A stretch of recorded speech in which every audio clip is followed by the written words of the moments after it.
Every morning the world starts quietly, one soft light at a time. Homes flicker awake, shops open. People take those first small steps into a brand new day. And in all of that ordinary movement, there's something kind of extraordinary. A moment worth noticing, a spark you feel before you even name it. Sometimes it's quiet, sometimes it's small, but kindness shows up right on time. And every morning we choose to show up with you so we can look for that spark together. Good morning. I'm Matt Roof, the Uncommon Kindness Guy, and this is Kindness Rising. Let's rise together.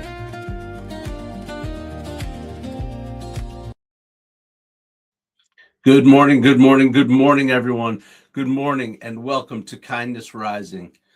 Some mornings we dive into subjects deeply. We get a little emotional sometimes. We talk about leadership. We talk about culture.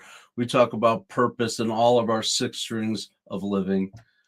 And then there are days where you're just like, you know what? Today we're going to just tell some stories and we're going to stay kind and still rise above. But we're not solving any major world problems. We're just going to do something a little bit simpler. We're just going to tell stories that prove the point which is that humanity is not broken. It's just underreported because the algorithm will feed you chaos, but kindness is happening all around us quietly, sometimes a little louder than others, but quietly. So today we are talking about this. Our episode is called Random Acts of Awesome. 5 stories that might restore your faith in people before you finish your coffee. That's what I was trying to say. Welcome in. Say hello in the comments. Get involved. Maybe we'll do a little music. Anybody up for our music? Let's see. We haven't done this one in a while. All right, a little more upbeat. That's a good one. Good morning, Roseanne. It was good to see you. I am glad you are here. If you're out there in the world of Kindness Rising and the Mornings in the Lab Network, come on in and say hello. Glad you have chosen to join us right here on Kindness Rising as the morning dose of hope, humanity, and heart.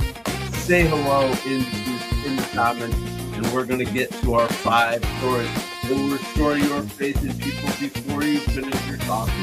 So stick around. Thank you so much. Come say hello in the chats. All right.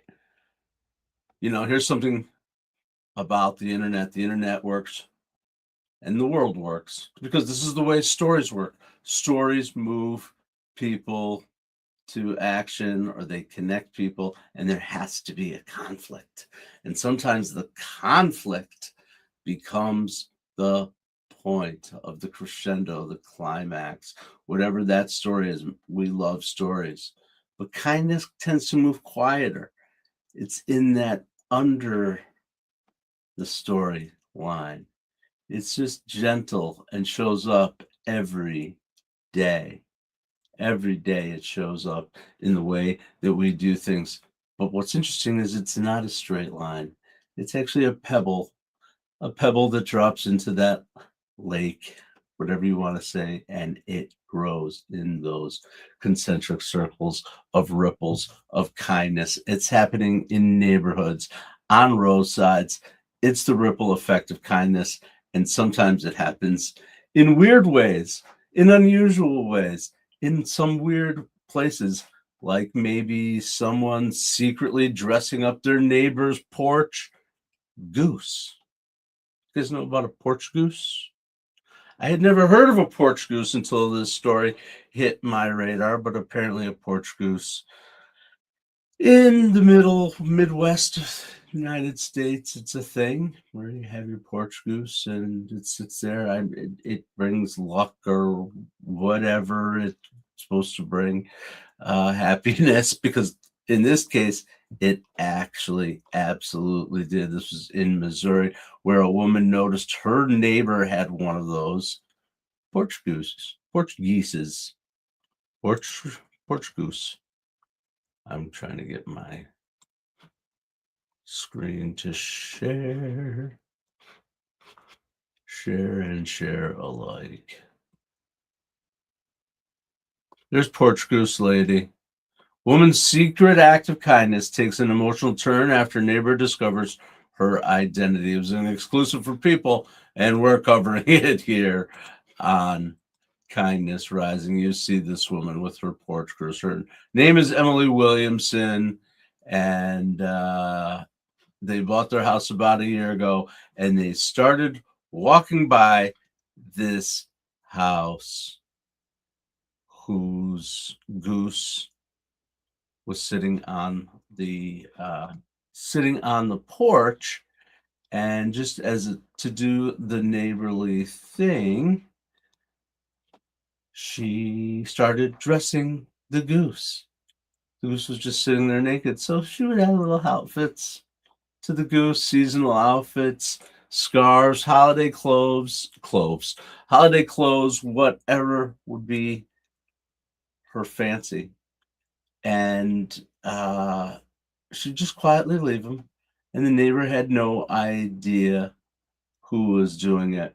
But when they found out, and the way they found out each other, that's where the story gets meaningful. You see, the neighbor's father had passed away, and it was his goose, and he loved that goose. And this Emily Williamson's tiny acts of kindness, dressing up that goose, brought comfort to that family. She didn't know it. She didn't know that the father had died and it was his goose, but they let her just go ahead and do that because it was something important to her, right? Important to them. And then they discovered who she was based on something she had written in one of her notes or something. And they sent her back a little surprise. They were selling the house that the father had that goose on, and the goose wasn't going to be there anymore. So you can imagine her surprise when she received a note. And they're keeping their own goose, but they gave her a little something. And that's the story of the kindness goose. The kindness goose that kept on giving the golden egg, because that woman just decided that was what she was going to do. All right. Thanks for coming on in and listening to my ridiculous stories. Not ridiculous stories. They're actually kindness stories. I hope they serve you well as you think about things and the way that things can touch people without even knowing. And I'm talking about emotionally touching people without them knowing, without them understanding. These are the stories. These are the reasons that we get up with kindness every day, because these are the stories that don't get heard. They're out there, but they're certainly not reaching the Google top trends, right? You got to look for them a little bit. And that's one thing I'm doing right here, is try to give people a place to find them. So let's move on to that second story. I hope that one went well, and I'll be interested in your feedback, your thoughts on these stories. I have heard from some of you that you want quicker stories and things other than just my my ideas, which I think are pretty good ideas, which I hope are helpful in advising, but people are looking for other ways to start their day with kindness, and I think that's a great thing. Although it looks like nobody's there. I am glad that you came out here to Kindness Rising. Let's get some more music going, maybe. A little more music. We were having fun with the music. This one's a little... All right. Here comes story number 2, a story of our random acts of awesomeness for sure, happened in a classroom, a 4th grade classroom of all places. I think it's amazing that sometimes kids can really show us what we're missing. Let's bring that music down a little bit. You know, like maybe it's a little on the loudish. All right. What happened in a 4th grade classroom was one of the students had been feeling really down about herself, not feeling great, and she had expressed that in both verbal and nonverbal ways. And the teacher reports, the teacher of that classroom, that the kids noticed. So they decided to do something without being told by their teacher. The entire class covered her desk with sticky notes, messages like, "You're amazing, you're brave, you matter." And when she walked in and saw that desk covered in encouragement, she burst into tears. Of course she did. She hugged her classmates and she said this: "When I started walking up to it and I saw so many kind notes, I am trying to get my other thing. When I saw so many kind notes, I was just so happy. Just so happy. Absolutely. I'm trying to do this here." Here's her 4th grade. 4th grade story of a girl. This little girl. Sophia Campbell in Joanne Miller's class. Yes, I'm revealing my sources. My source is People Magazine. I mean, sometimes you just want to be People Magazine. I don't know. I always liked People Magazine. But, yeah, you guys all saw that, right? I'm practicing my 4th grader feeling down. There she is.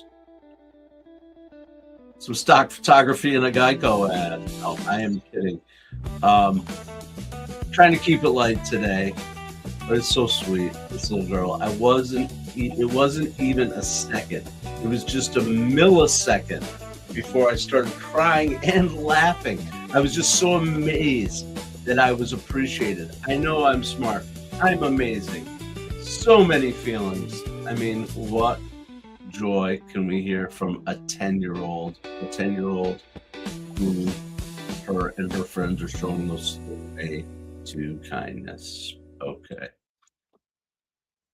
Trying something a little different here on Kindness Rising this morning. I hope you guys are having fun getting up and getting after it a little bit with some of our positive stories, thoughts, and ideas for the day for that ripple effect. A little bit different kind of a program today than what we typically do, right? I like it when I do this. Throw in the curveball. Get off of my preaching. Sometimes I feel like I'm preaching. I feel like I'm doing more teaching than preaching. And yes, Mom, I am touching my nose. So anyway, I am glad that you guys have chosen to come and join me here. Get involved in the comments. Get involved in the chat. Say hello. Subscribe to the channel. Subscribe to the Mornings in the Lab Network. Check us out at Mornings in the Lab for sure. And the Mitl Network, also MITL Network for sure, is where we are at, and I will be talking more about that as we continue to develop and grow. But we are building the world's first, only, and greatest streaming network to help people get up and after it in the morning. Morning is the time of day when we all gather together. The last time, maybe the first time of the day, and then we all go our own separate ways in the world. But as we're all getting up and getting our day started, morning is that time when we're hearing our stories, we're connecting, and we're setting our agenda for the day. How the morning goes, so goes the rest of our day. And that's what we do here in the mornings in the lab. We get your day started in the right direction with all of our shows. Kindness Rising, 7:30 a.m. Eastern, every weekday morning.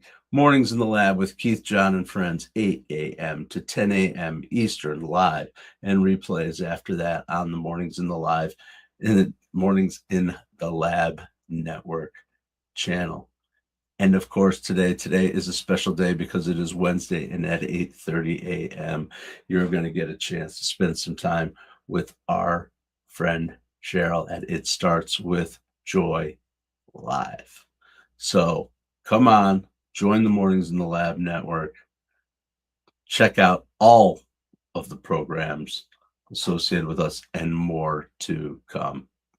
More programs, more segments, more guests, all the stuff that people are telling us they want to see and hear from us on the only morning network, morning live streaming network. That's what we're building. We've got the studio, we've got the network, we've got all the tech. If you want to be part of Mornings in the Lab Network, all you have to do is show up. We'll help you. We've got it figured out. 2+ years, going on 4 years for Keith, building this kind of thing. A year, going on a year in for myself. John, 2 years. We are ready for you. We've got the team, we've got the people. You can own the morning, so come on out and join us for sure. Let's move on to our third story. You guys know about the sinkhole? The sinkhole saviors, the ladies basketball team, women's basketball team.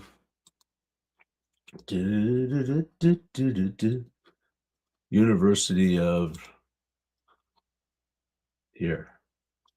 University of here. I love that. That was great. This one's from the New York Post, though. The New York Post, University of Nebraska, Omaha. Absolutely.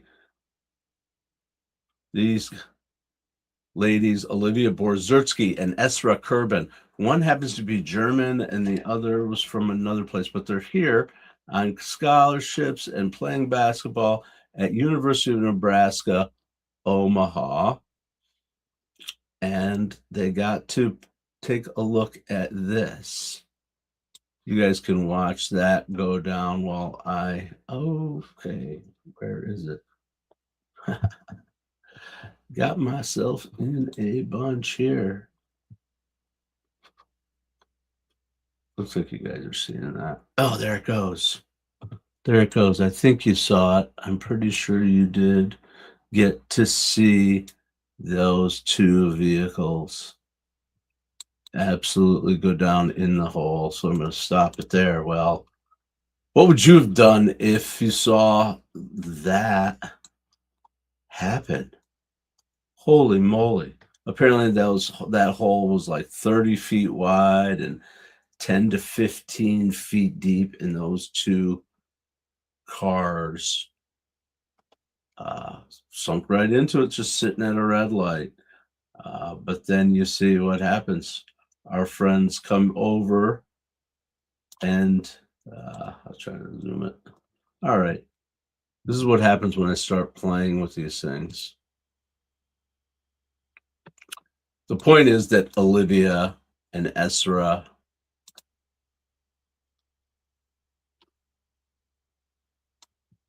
they didn't just drive by. They stopped. They came over. They actually helped lift those people out of the hole, out of the sinkhole. And when reporters asked her about it, this is what I love when people do these kinds of things. You see these things. That was pretty amazing. She gets down. She lifts the guy up out of the hole. When other people just stood around, those two ran in. And later, when reporters asked her about it, she was like, helping people should just be normal.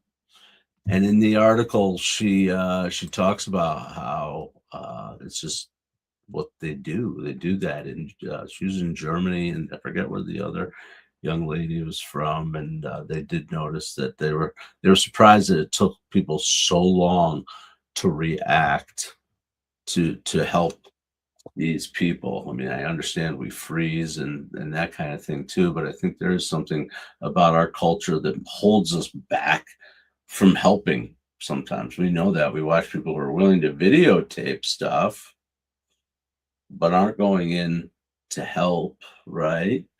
Or they turn away entirely from it.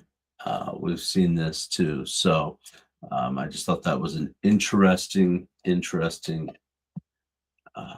story to talk about kindness, their kindness. They don't see it as heroism. For them, it was just normal behavior. So thank you again for joining here at Kindness Rising. Today, we are just bouncing around some stories, playing some music along the way to see. All right. How about this one? This one, Sunrise Mover.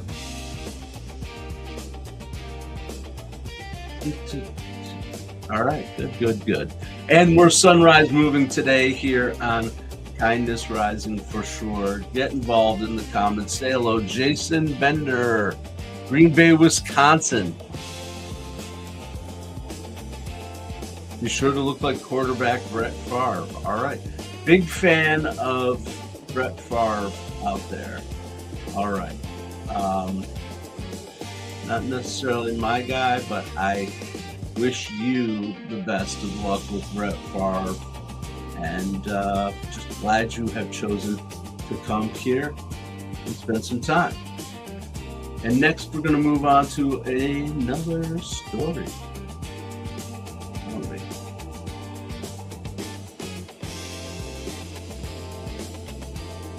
Thought I was, but apparently not. Okay. Story. Okay, this is a good one. We'll just talk about it. Absolutely. I remember, this is our little Gen X nostalgia good time story. Being as a kid, in the 70s and 80s, I think there was a bit of a, my take, sort of movement, right? The environmental movement, for lack of a better way of putting it, was so big. It was so entrenched in my memory, at least. Of course, the crying Native American polluting the waters. You had Smokey Bear, right? And the bald eagle. I remember so much focus being on this conservation and the bald eagle, but I never really understood it, I don't think, as a child the way I do now. Back in the 60s and 70s, it was bleak. It was bad for the bald eagle. Maybe people don't know that. Habitat loss, hunting, and the pesticide DDT, those factors combined to collapse the bald eagle population. Fewer than 500 nesting pairs were left in the entire United States. 500 for our national bird. And then the alarm was sounded. People pushed for change. DDT was banned. The habitat protections were put in place to help these nesting eagles. And people together began actively protecting the eagle's nest. And today we now have more than 70,000, from 500 to 70,000 nesting pairs of bald eagles across the United States.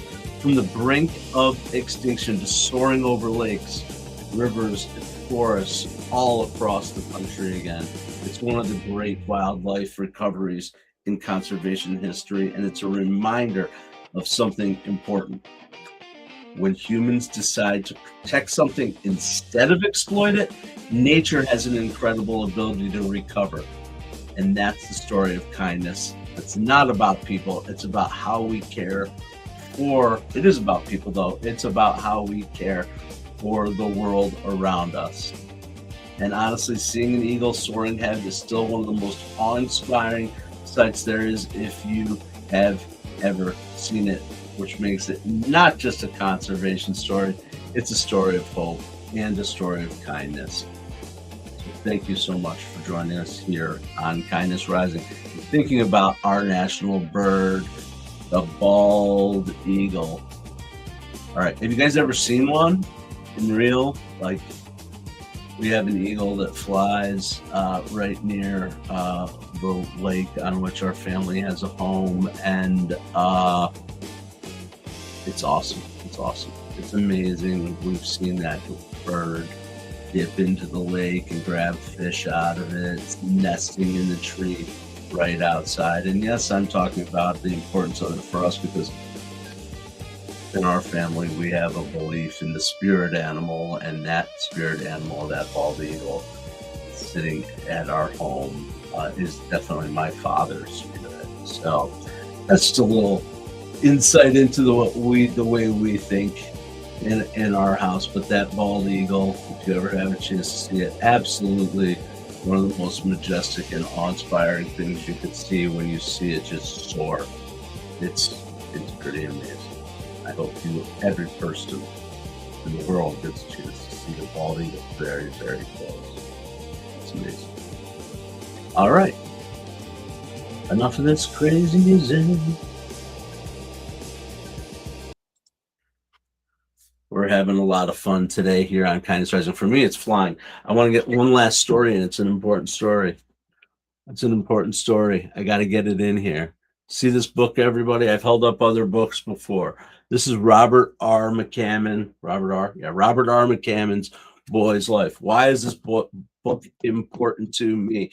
Because of another act of kindness, a personal act of kindness that affected me 30 plus years ago at this point, I think.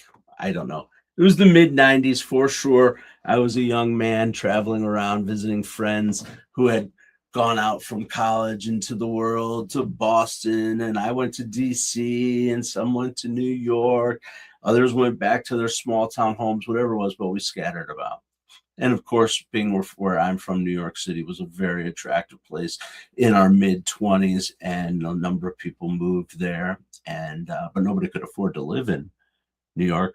So they all moved, and many of them moved to Hoboken, New Jersey. Hoboken, New Jersey, right across the river from the city. And I've talked about him before. My best friend in the world since I was 18 years old, John Romano, had buddies who lived in that area, and we went down to go down and party and hang out or whatever the case may be. We're walking through the streets of Hoboken, New Jersey, and one of his friends, a man named Bill Paquin. This story is for Bill Paquin, who dropped into one of my lives, and I wanted to make sure he knows that I know who he is. Come on, dude. He's dropped in one of my lists. I knew you 30 years ago. Paquin, I know you, and this is how I know you. You turned me on to this book, buddy. Robert McCammon's Boy's Life, one of my favorite books, top 5, honestly, in my life. And the copy, you bought me a copy of that book, and you said, if you will read it, Roof, I will buy it for you. Right now, I was on a street. It's probably $2 on the street somewhere.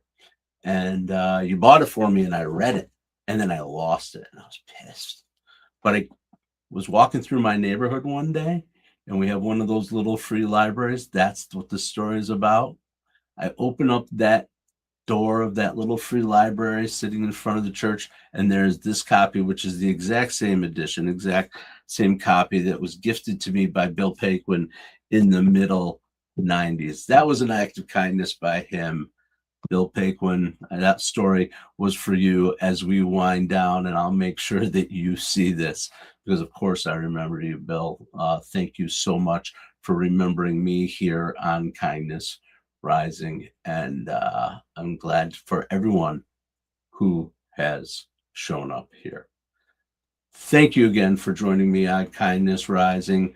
We come here every weekday morning, 7:30 a.m. Eastern, on the Mornings in the Lab Network. Now get on over to Mornings in the Lab with Keith, John, and friend. keep an eye out for those moments of encouragement, the moments of courage, the moments of humor, and the moments of care. And until tomorrow, stay uncommon and stay kind. What if your mornings could be inspiring and ridiculously fun? Kindness Rising isn't just a show, it's a full wake-up vibe. It's freaking fun, people. Yeah, man, it's got real get-after-it energy. I love it. Wake up with Kindness Rising. I help purpose-driven people grow their impact. 5-ingredient recipe to help you build your personal brand. Get out there and take kind action. If it's live, they'll feel it. On Kindness Rising, we bring you proven strategies and fresh ideas you can actually use. If you're not failing, you're not trying. Exactly. Fail fast, rebound faster. You'll see the bloopers and the genuine connections that make kindness contagious. We sometimes get into a little bit of trouble. Pretty much my life made the list. You can trust what you see right here is honest, respectful, and uplifting. Social impact organizations, and we always talk about them. Try kindness. It's way cheaper than therapy. You just made my day.